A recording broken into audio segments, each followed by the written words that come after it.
வரும் லோக்சபா தேர்தலில் தனித்து போட்டியிடவே தொண்டர்கள் விரும்புவதாக தேமுதிக தலைவர் விஜயகாந்த் தெரிவித்தார். விழுப்புரம் மாவட்டம் உளுந்தூர்பேட்டை எரஞ்சி பகுதியில் தேமுதிகவின் மாநில ஊழல் எதிர்ப்பு மாநாடு நடந்தது. இந்த மாநாட்டில் தமிழகம் முழுவதிலிருந்தும் பல்லாயிரக்கணக்கான தொண்டர்கள் திரளாக கலந்து கொண்டனர்.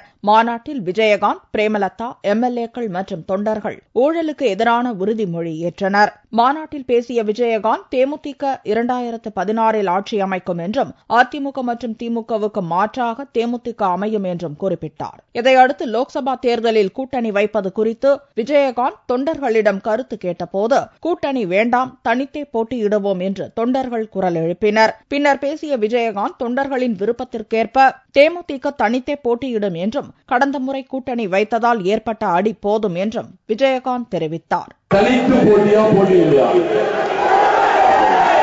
கூட்டணியா கூட்டணி வேண்டாம், வேண்டாமா வேணுமா வேண்டாம். இதற்கு என்ன பதில் சொல்ல சொல்லி பத்திரிகையாளர்கள் கூட்டணியே வேண்டாங்கிறாங்க, தனித்து நிலைங்கிறாங்க. அவன் பின்னாடி இருக்கவங்க சொல்லுங்க, எல்லாருமே கையில்